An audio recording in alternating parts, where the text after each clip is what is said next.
Just heard testimony from Dr. David Fowler. He's a forensic pathologist testifying for the defense here and ultimately offering his opinion that George Floyd died as a result of cardiac arrest or cardiac arrhythmia caused by a combination of police restraint, his heart condition as a primary cause of death, and then secondarily influenced by things like drugs and perhaps carbon monoxide exhaust from the exhaust of the car that he was next to and other underlying factors. And we just heard Fowler walk us through a little bit about why he came to this conclusion, placing a lot of emphasis on George Floyd's heart, the fact that the heart was enlarged and some narrowing of George Floyd's arteries. I want to go over to Alex Brachet, who's outside the courtroom. And Alex, there was an interesting part where Fowler talks about George Floyd's size and how that relates to the size of his heart. But first, I want to play a quick clip of just Fowler offering his ultimate opinion in this case. So before we begin, Doctor, can you summarize briefly what your opinions are in this case? Yes. So in my opinion, Mr. Floyd had a sudden cardiac arrhythmia due to his atherosclerotic and hypertensive heart disease, or you can write that down multiple different ways, during his restraint and subdual by the police, or restraint by the police. And then his significant contributory conditions would be, since I've already put the heart disease in part one, he would have the toxicology, the fentanyl and methamphetamine. There is exposure to a vehicle exhaust, so potentially carbon monoxide poisoning, or at least an effect from increased carbon monoxide in his bloodstream, and paraganglionoma, or the other natural disease process that he has. So all of those combined to cause Mr. Floyd's death.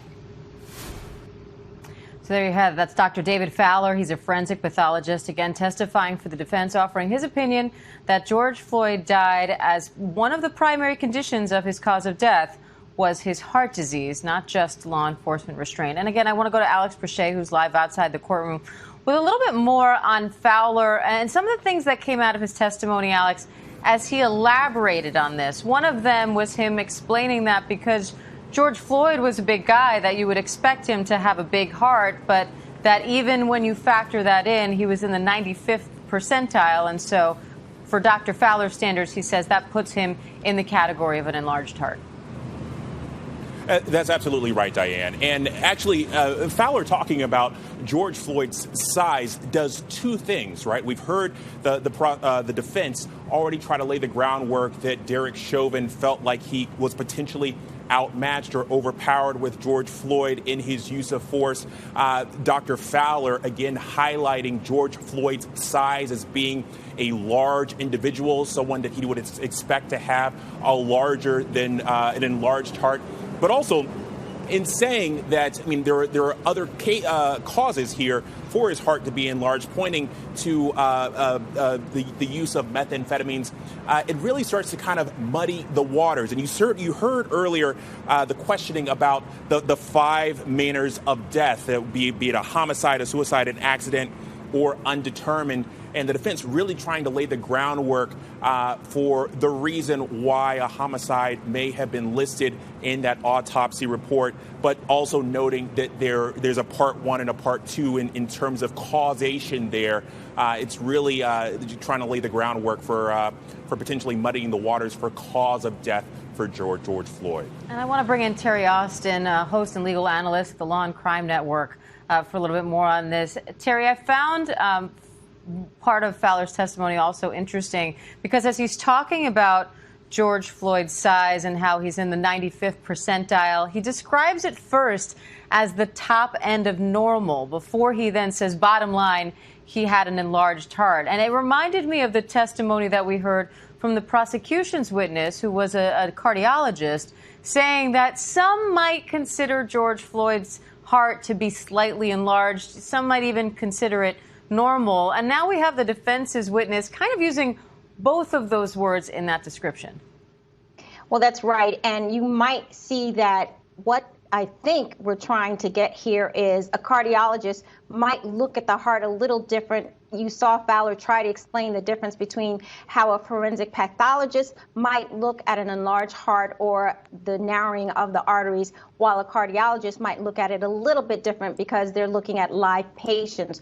I think the important thing here that the prosecution needs to do when they ultimately do the cross is one of the things Fowler said was there were a million different reasons that contributed to the death of George Floyd. He talked about the enlarged heart, the cardiovascular disease. You mentioned it too, Diane. He even talked about carbon monoxide, which is the first time I've heard that. He talked about stress, anxiety, adrenaline. There were multiple different contributing factors here. But the doctor also said that for the heart to die, this necrosis, that it has to be, to see necrosis, you would have to see that. He called it a sudden death. And he said, this is a sudden death. And so to see the necrosis, you'd have to have a longer time period. And that didn't exist here. And that's why we're not seeing the necrosis. So he's trying to say basically that all of these contributing factors led to this sudden cardiac arrest. Whereas the prosecution is basically saying, yes, we know he has a bad heart. We know he has narrowing of the arteries and he has this drug use, but he's been living all along with all of these conditions. It was only because of the subdural restraint and compression that caused the death. So I think that's the distinction between what Fowler is doing and what the physicians on the prosecution's case were doing. Yeah, it was interesting to hear him kind of explain why a cardiologist might see the narrowing in Floyd's arteries as being okay, because cardiologists might see a lot of patients who walk around and they're fine with a 90% blockage, let's say, whereas forensic pathologists, they see the people who died, and to them, 75% starts the risk factor. So then you look at Floyd's 90%, and he's concluding that that may have caused, in the words of the defense attorney, which Fowler agreed with, sudden death. The other part that you mentioned there, and you hit on this, was the carbon monoxide part. We haven't heard that in this testimony, in this case at all. But if one of the factors in George Floyd's death was carbon monoxide from being next to a car exhaust pipe, doesn't that go back to blaming Derek Chauvin and the police? Diane, once again, you hit it on the head. No doubt about it. And I'm certain that Nelson did not expect him to say that.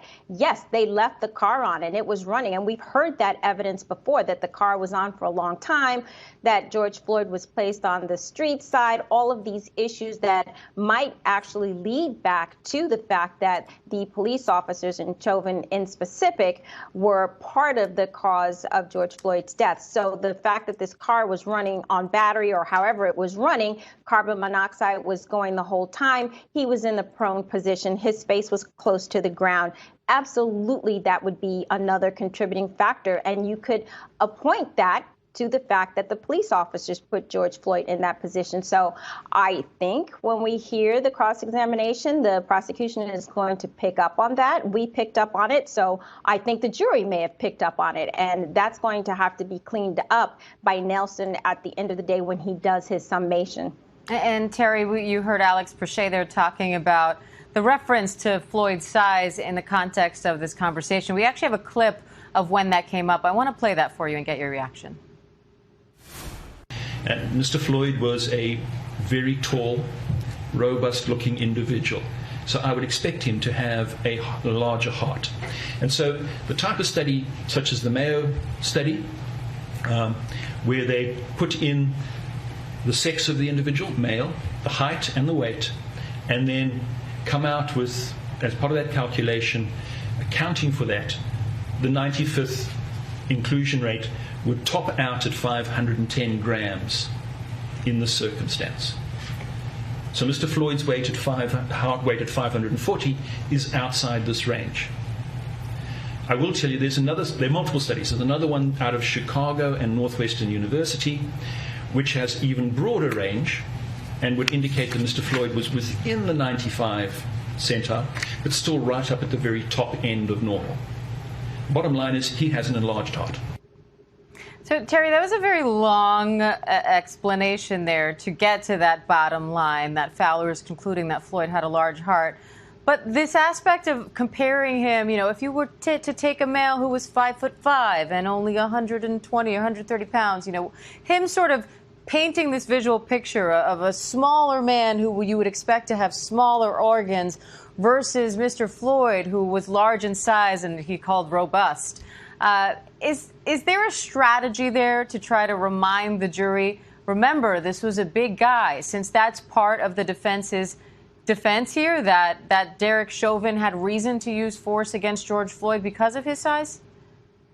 Well, that's a good point. And I think you recall the prosecution was saying that is not a threat, that it might be a risk factor, but it's not a threat just because you see someone who is large, just because you see someone who obviously they don't know it's an enlarged heart. But the point is, if you see an individual who might be bigger than others, it doesn't mean that you use force against them. So I do think they're trying. Nelson here is attempting to say that this is a robust individual and that perhaps the officer should have been more alert and more cautious and used more force. But I think it's working against them because the bottom line is everyone does have a different sized heart. And the enlarged heart is just part of the fact that George Floyd was a large man and he worked out and his heart was larger than our hearts might be. That doesn't necessarily mean that contributed to his death. It was all of these other issues, the compression and the restraint that caused his death. At least that's what the prosecution is saying. So I don't think Nelson's focus on the enlarged heart is helping, and I don't think Fowler's testimony in connection with the large heart helped. I think the jury is thinking, okay, he's a big man and he had an enlarged heart. Next. Hi, everyone. George Stephanopoulos here. Thanks for checking out the ABC News YouTube channel. If you'd like to get more videos, show highlights, and watch live event coverage, click on the right over here to subscribe to our channel. And don't forget to download the ABC News app for breaking news alerts. Thanks for watching. The defense just called Officer Nicole McKenzie. You'll remember she was a prosecution witness who testified about the medical response to George Floyd on May 25th. She talked a little bit in that testimony while being questioned about excited delirium. Ultimately, the prosecution objected.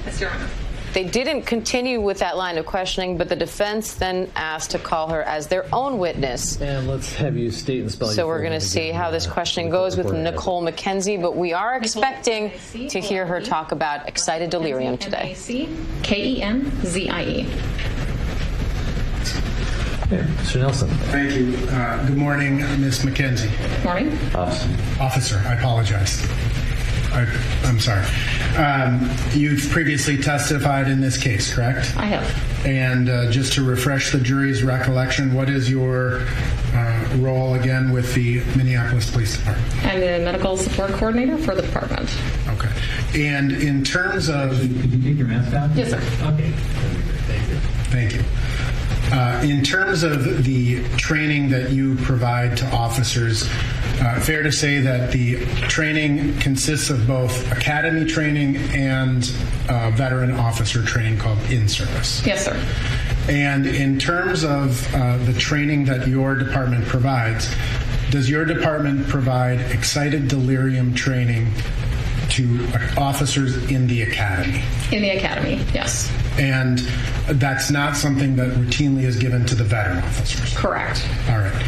Now, you understand that Officer Lane, who is a part of this case, recently attended the academy. Correct, yes. And he would have seen the materials that the Minneapolis Police Department provided relevant to excited delirium. Yes, sir. And you've had an opportunity and you've reviewed the PowerPoint presentations that are prepared in that regard? I have. Do you want the instruction? Members of the jury, you're about to receive evidence regarding excited delirium training that was received by Officer Lane at the Police Academy.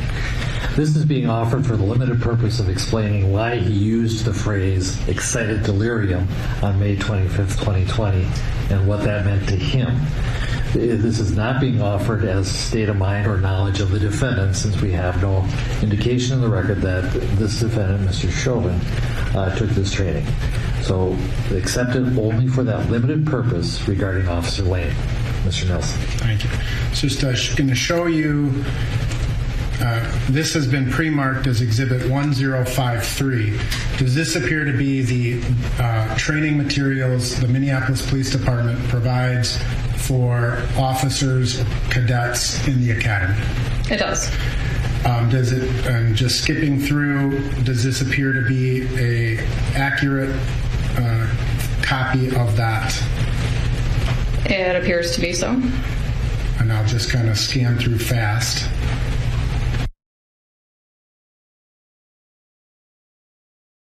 To be pretty much the entirety of that training?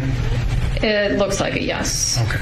And can you just describe for the jury generally what excited delirium is as you train it? Certainly. It's a condition that's a combination of a variety of different medical issues that are happening at the same time. This could be something like psychosis,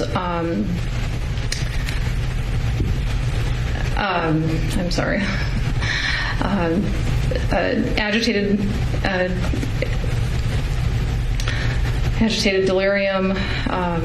It could be a pressurized speech, incoherent speech, superhuman strength, hyperthermia. They could all be present. And does the Minneapolis Police Department train cadets? What types of things cause excited delirium? In a general sense, yes. It's a combination of pre-existing factors. It could be cardiovascular disease, also illicit drug use, and also mental health diagnoses. Okay. And in terms of the signs that officers are trained to look for, could you describe what those are?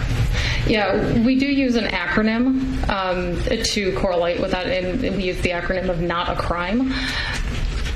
So there's varying different things you might see if somebody's presenting with excited delirium, like the person, because they are experiencing hyperthermia, meaning excessive temperature, they might be removing their clothing, they might be speaking incoherently, whether it's a bystander or the caller, they might describe that the person had just snapped. And if I could reference my materials, I can go through a little more in detail. So for purposes and subject to the state's objection, the defense moves to introduce Exhibit 1053. Subject to the court's rulings, 1053 is received. You see the first letter of your acronym, NOT a crime, before you? Yes. And what does that stand for? The patient might present as naked or sweating, removing their clothing. Okay. And the second slide being, the next letter being O? Yes, and that's objects, exhibiting violence towards objects. Okay. T? Is tough and unstoppable. And that's what you described as like superhuman strength? Yes, sir. A? The onset is acute. What does that mean? And that's where somebody will say the patient just snapped. So it's rapid or fast? Right. C? The patient is confused. Might be speaking incoherently. R? Resistant. And define that? That the person will likely not be able to, they don't have a capability about them to respond to commands, to comply. Okay. And I? Incoherent. And how would you define incoherent in this sense? If somebody's like experiencing some level of psychosis, they might be talking about complete nonsense. Their words just don't even make sense, and there's really no dialogue you can have with them, meaningful dialogue you can have with the person. Okay. And M? That'd be mental health. The person or callers have some kind of information that leads to believe there's some mental health issues going on. Okay. And E? And that EMS should be requested early. It's fair to say that if an officer suspects excited delirium as occurring with a suspect, there are certain steps that they are encouraged to do, correct? Correct. Can you define what an officer should do if they encounter a suspect they suspect is suffering from excited delirium? Definitely get more resources started, because you might need more resources than you would think. And then also having EMS stage at a safe distance away until the situation's under control. And obviously attempt to control the subject? Correct. Through physical restraint? Yes. It's fair to say that once a person is in handcuffs under the excited delirium, you train officers to put that suspect in the recovery position. Agreed? Correct. And what would be the purpose of bringing EMS on scene? Because people that are experiencing the excited delirium syndrome, they can rapidly go into cardiac arrest. And that's how you train Minneapolis police cadets, correct? Correct. Now, again, as far as veteran officers, they may not see this particular training materials, correct? They would not. But is excited delirium a subject that is discussed in in-service trainings generally? It has been in the past, but that was not with the medical support team. So in terms of use of force or other questions or other areas of training? Correct. Okay. Your Honor, I have no further questions. Mr. Frank.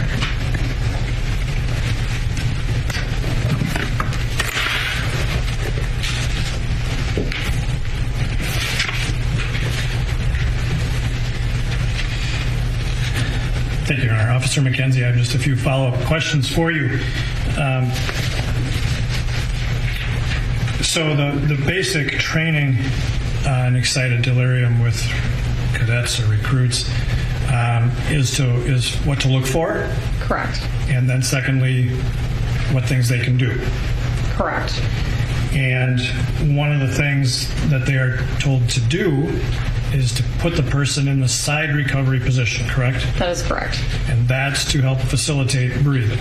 Yes. Because excited delirium, if it exists, could compromise proper breathing. Absolutely, yes. And officers, both in the academy and veteran officers, are trained on CPR. Yes. And so they are also trained that they have an obligation if someone becomes pulseless or unresponsive to initiate measures such as CPR. Yes, sir. And that would be true of, as I said, veteran officers as well, correct? Correct. It's our policy. And cadets like Officer Lane received CPR training, correct? Yes, sir.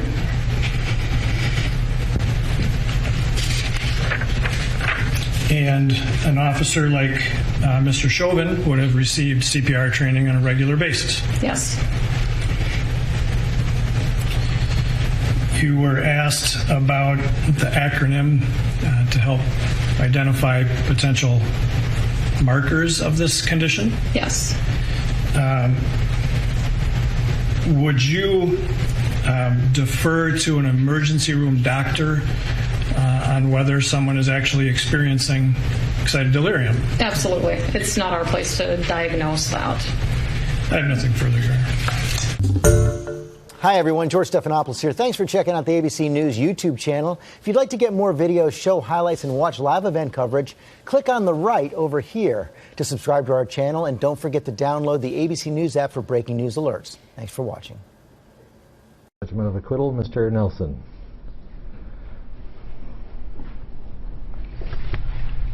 Thank you, Your Honor. Your Honor, pursuant to our discussions yesterday in terms of the timeliness of this motion, at this point the defense moves pursuant to Minnesota Rule of Criminal Procedure 26.03, Subdivision 18, paren 1, for a judgment of acquittal in this particular case. I'm sure that the court is very familiar with the legal standards applicable in this case. The court needs to view the evidence as presented in the light most favorable to the state. At this point, Your Honor, the defense submits that the state has failed to present sufficient evidence, even in the light most favorable to the state, to establish two of the principal issues or arguments in this particular case. The use of force and whether the use of force was reasonable, as well as the cause of death of Mr. Floyd.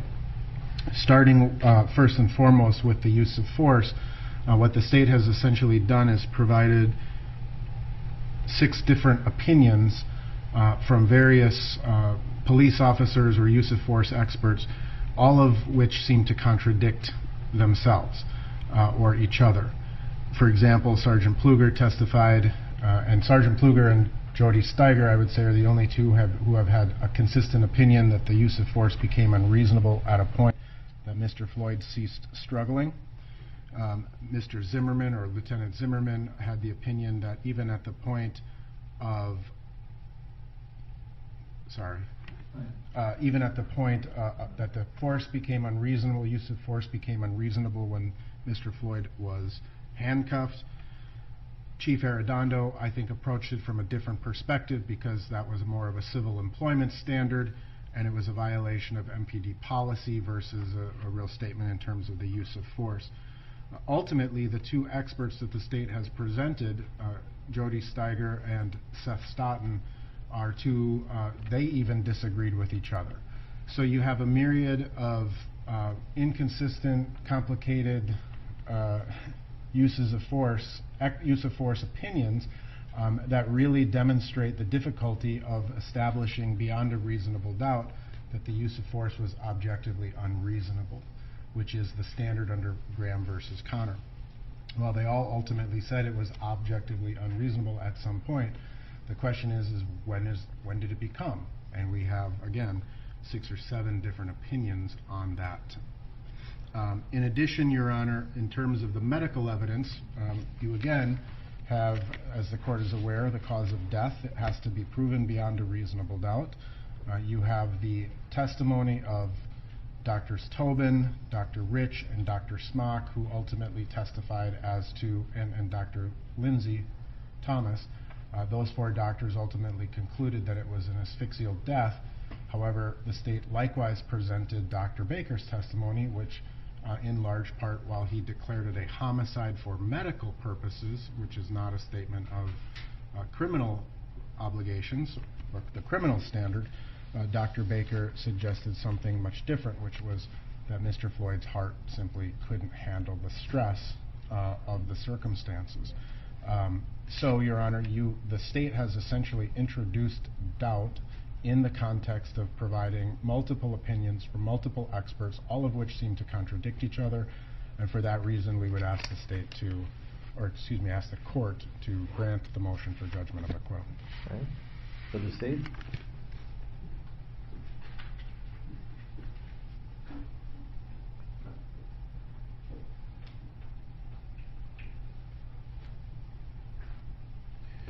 Thank you, Your Honor. The state opposes the defendant's motion for a judgment of acquittal. The evidence taken in the light most favorable to the state as we've presented it establishes all of the elements of all of the crimes charged and negates the defense of reasonable use of force. The issue is not whether there are inconsistencies, minor inconsistencies in what witnesses say. The issue is whether, taken as a whole, the state has proved its case. In terms of the force analysis, or reasonable force, there's no question that the witnesses who have testified have all opined that the defendant's force was objectively unreasonable. He was not trained to do this by the Minneapolis Police Department. He did not follow policy. He did not follow procedure. And the force that he exercised was unnecessary under the circumstances and simply continued on too long. As to the medical causation issue, Your Honor, the state has introduced evidence that, if believed by a reasonable jury, clearly established that the defendant's conduct was a causal factor in bringing about Mr. Floyd's death, through the pulmonologist, through Dr. Baker, through the other witnesses who testified. And so, taken as a whole, the state believes that it's established and will establish beyond a reasonable doubt that the defendant is guilty of all charges. Thank you. I'm going to deny the defense motion for judgment of acquittal. I would note the standard, unlike a jury which has to decide whether the case has been proven beyond a reasonable doubt, and in doing so must presume the defendant innocent. The court's duty at this point is to look at the evidence in a light most favorable to the state. And even when there are inconsistencies, major or minor, between witnesses, the jury is free to believe some and not the others. And when viewing a set of facts in the light most favorable to the state, they could give their greatest weight to those witnesses who establish that the use of force was unreasonable and that the cause of death was positional asphyxia or lack of oxygen, however the state wishes to characterize it, but most importantly that it was caused by the defendant. That is viewing the evidence in the light most favorable to the state. It is clear that that has been established, and so based on that standard, the motion for judgment of acquittal is denied. Good morning, Ms. Hill. Hi. Thank you for being here with us today. I just have a few questions about May 25th of 2020. Do you recall that date? Yes. On that date, were you at the Cup Foods located in Minneapolis? Yes. Yes. Did you run into anybody that you knew while you were there? Yes, George Floyd. And while you were at the Cup Foods, or in the Cup Foods, did you have an opportunity to observe Mr. Floyd's behavior, demeanor, things of that nature? Yes. How would you describe Mr. Floyd's behavior while inside of the Cup Foods? Happy, normal, talking, alert. Okay. Did he offer to give you a ride? Yes. A ride to wherever it was you were going? And so did you go to his car with him? Yes.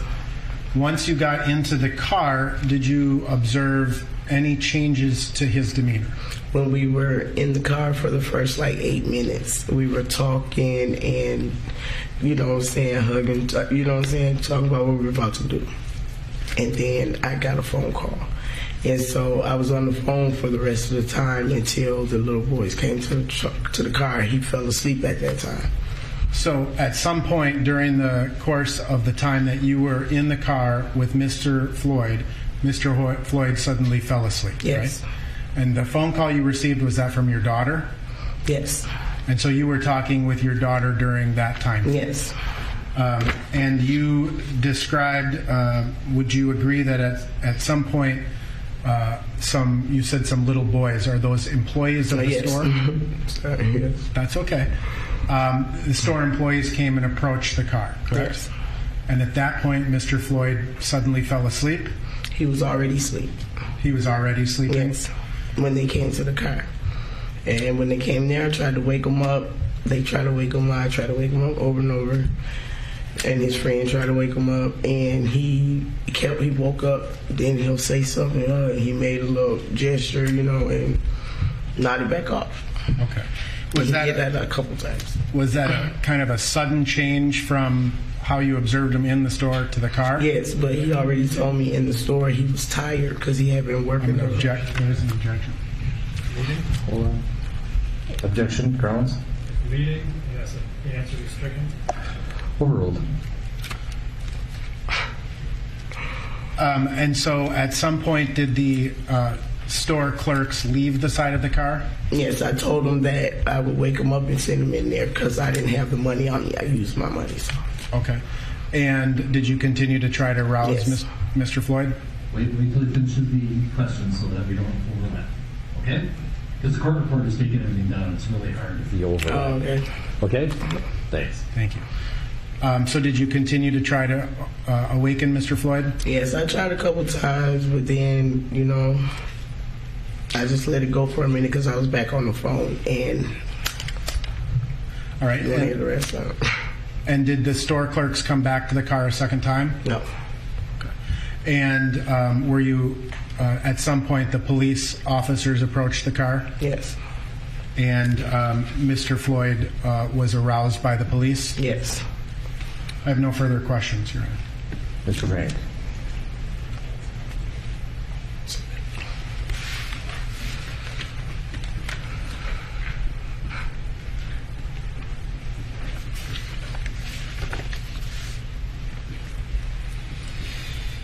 Good morning, Ms. Hill. I just have a couple of follow-up questions for you, okay? Yes. So during the period that you were with Mr. Floyd in the store, he was, you said he was alert? Yes. Friendly? Yes. Talkative? Happy, talking, yes. And hugging. Yeah. And when you went out to the store, he walked by himself out to the store? Yes. In fact, did a little dance as he went out to the car? Yes. We just have to make sure that you wait till the question's done so we aren't talking over each other, okay? I know it's a hard habit to break, but we just have to be careful with that, okay? And when you got back to the car, at some point he nodded off. Yes. But you were able to wake him, correct? Yes. And talk to him? Yes. But he wasn't that coherent at the time. He was just awakening. Yes. And nodded off again? Yes. And at some point the police officers walked up, correct? Said yes? Yes. And then he, you woke him up when the police officers walked up, correct? Yes. And so then he was awake. Yes, you just want to say yes or no, explain what do you want me to do? Well, explain. I want to explain. Okay, thank you. So when I tried to wake him up, he woke up the second time. I said, Floyd, the police is here. It's about the $20 bill wasn't real. I kept saying, baby, get up. The police was out. So he looked, and we looked to the right, and he had the police. He tapped on the window with a flashlight. And I'm like, Floyd. And so he turned back around again. He's like, what? And I was like, baby, that's the police. Open the door, roll down the window, whatever he told me to do. So he looked back, and when he seen the man had the gun at the window when we looked back to him. So he instantly grabbed the wheel, and he was like, please don't kill me. Please don't shoot me. Don't shoot me. What did I do? Just tell me what I did. Please don't kill me. Please don't shoot me. And I'm like, Floyd, baby, it's not. You said explain. I'm trying to explain what state he was in, sir. I did. And I have to ask some questions. So I'm sorry to cut you off. I really am. It's all right.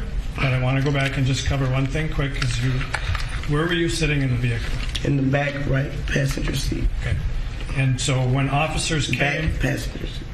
Were there two officers that came to the vehicle? Yes. So one came to the passenger side and one to the driver's side? Yes. So initially you saw one officer to your right on the passenger side, correct?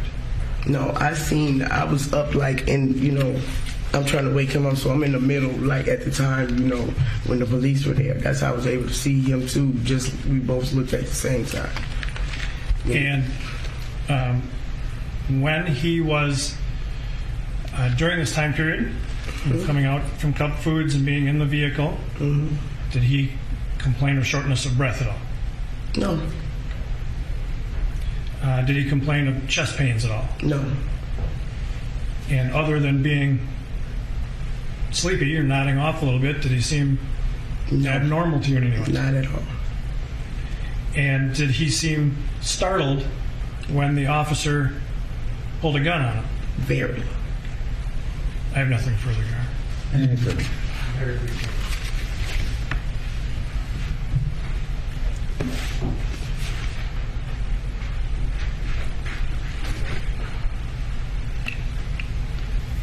Thank you. While you were in the car, or prior to getting in the car, Mr. Floyd appeared to you to be normal, correct? Yes. When he got in the car, he fell asleep, correct? We talked for a while, then he fell asleep. And then ultimately, you had to make several efforts to try to wake him up. Yes. I'm nothing further. Thank you, Ms. Hill. We appreciate you coming in. You are excused. Thank you.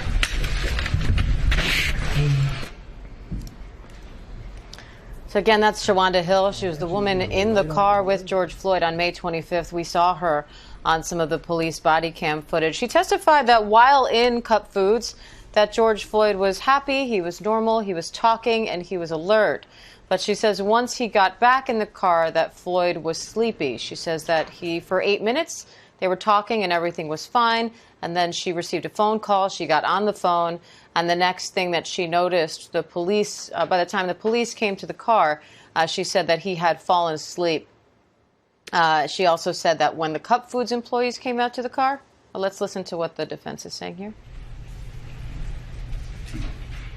It sounds like they're calling their next witness. But Hill says that ultimately that Floyd fell asleep several times in the car, that they tried to rouse him several times and that he would kind of gesture and then nod off.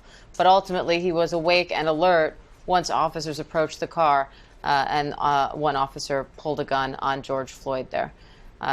That's, again, Shawanda Hill's testimony, the woman who was in the car with George Floyd on May 25th. Hi, everyone. George Stephanopoulos here. Thanks for checking out the ABC News YouTube channel. If you'd like to get more videos, show highlights, and watch live event coverage, click on the right over here to subscribe to our channel. And don't forget to download the ABC News app for breaking news alerts. Thanks for watching.